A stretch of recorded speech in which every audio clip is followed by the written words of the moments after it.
ই আমাৰ লোৱাৰ পাততে আমাৰ ইনজুৰি কৰে, যেনেকৈ আমাৰ বেচিকেলি ভৰিত হয়। কি হয়, যেতিয়া আপোনাৰ ফ্ল'টো কম হৈ যাব, যেতিয়া ব্লাড ফ্ল' কম হ'ব গেংগ্ৰিন হয়। গেংগ্ৰিন মানে এক ধৰণৰ প্ৰলং অৰেল কেভিটি দেখিছোঁ, চাব যিসকল কম সময়ৰ ভিতৰত ভাগৰি যায় তেওঁলোকক চিৰি উঠিব দিব, তেওঁলোকে কি হয় এনাৰ্জি নাপায়।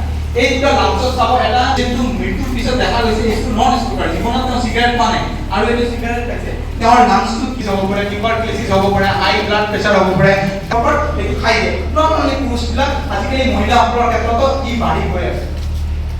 আৰু এতিয়া যদি কওঁ যে আমি ইফেক্ট আৰম্ভ কৰে আমাৰ একদম 20 মিনিটৰ পৰা, যদি টবাক মনঅক্সাইডটো শৰীৰৰ পৰা নোহোৱা কমি গ'ল, আছিল এলাৰ্জি আছিল বা বুকুৰ বিষ আছিল, 5 বছৰৰ চাম যে ষ্ট্ৰকৰ ৰেটটো কমি গৈছে। তাৰপিছত দেখি 20 মিনিটৰ হাৰ্টটো নৰ্মাল। এই মানুহে পাৰ্টি মানে একলা খায় দেখি যে 1200 গ্ৰাম মান কৰি আছে। সেইটো যদি 5 বছৰ আমি আজি আমি কোকৰাঝাৰত ৱৰ্ল্ড নো টবেকো ডে মানে বিশ্ব ধঁপাত বিৰোধী দিৱস হিচাপে পালন কৰিছোঁ।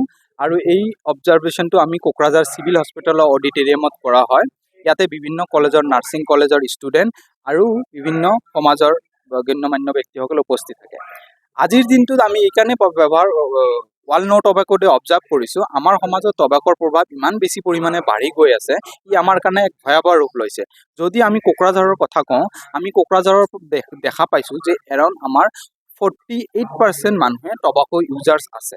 টবাকো ইউজাৰ্ছটো দুই ধৰণৰ হয়, এটা হৈছে গুটখা খোৱা বা এটা হৈছে চিগাৰেট খোৱা। এই দুই ধৰণৰ হয়, মানে এটা ধোঁৱাবিহীন ধোঁৱাযুক্ত। সময়ৰ লগে লগে চিগাৰেটৰ প্ৰভাৱটো অলপ কমি গৈ আছে, কিন্তু গুটকাৰ প্ৰভাৱটো খুব বেছি পৰিমাণে বাঢ়ি গৈ আছে। যেনেকৈ নেকি শিখৰ, বিমল, তিৰংগা, ৰজনীগন্ধা এইবিলাকৰ লগত জৰ্দা মিলাই গুটকাটো বনাই খায় আৰু সময়ৰ লগত বাঢ়ি গৈছে। ই বাঢ়াৰ লগে লগে কেইটামান বেমাৰ দেখা দিছে। এক নম্বৰত কেঞ্চাৰৰ প্ৰভাৱ খুব বেছি পৰিমাণে বাঢ়ি গৈছে। যেনেকুৱা নেকি কোকৰাঝাৰত আমি দেখিছোঁ যে 400তকৈ বেছি কেঞ্চাৰ ৰোগী কোকৰাঝাৰ কেঞ্চাৰ হস্পিটেলত ট্ৰিটমেণ্ট লৈ আছে।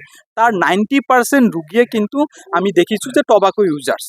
সেই ছেইম তেনেকৈ বি বৰুৱা বা আমাৰ গুৱাহাটীৰ কেঞ্চাৰ হস্পিটেলবিলাকৰ লগত যদি আমি কথা পাতোঁ, তেন্তে অসমৰ 90% অৰেল কেঞ্চাৰ যিবিলাক আছে তাৰ টবাকো ইউজাৰ্ছে হয়। আৰু বাকী শৰীৰত যেনেকুৱা ব্ৰেষ্ট কেঞ্চাৰ হয়, এনাল কেঞ্চাৰ হয় বা আপোনাৰ পেনক্ৰিয়াছ কেঞ্চাৰ হয়, এইবিলাক বাকী আদাৰ্ছ কেঞ্চাৰ টবাকোটো হৈছে 50% responsible. Not only tobacco cancer কৰিছে, কেঞ্চাৰৰ লগে লগতে ব্লাড প্ৰেছাৰ বা হাইপাৰ টেনশ্যন, ডায়েবেটিছ, আস্থামা, টিবি আৰু বিভিন্ন ধৰণৰ বেমাৰ, গেংগ্ৰিন, এই ধৰণৰ বেমাৰ আমাৰ সমাজত দিনক দিনে বৃদ্ধি হৈছে এই টবাকৰ কাৰণে। সেইকাৰণে আমি ষ্টুডেণ্টবিলাকৰ লগত এই বস্তুটো আলোচনা কৰিছোঁ আৰু সময়ৰ লগে লগে আমি কোকৰাঝাৰৰ বিভিন্ন এৰিয়াত স্কুল বা কলেজবিলাকত ইয়াৰ হাৰটো যাতে কমাব পাৰোঁ, তাৰ কাৰণে আমি এৱাৰনেছ কৰিম। লগতে টবাকো যে অকল টবাকো খাইছে বা চিগাৰেট খাইছে এইটো নহয়, টবেকৰ কাৰণে কি হৈছে, লাহে লাহে আমি দেখিছোঁ যে ড্ৰাগছৰ প্ৰভাৱটো ধীৰে ধীৰে বাঢ়ি আহিছে।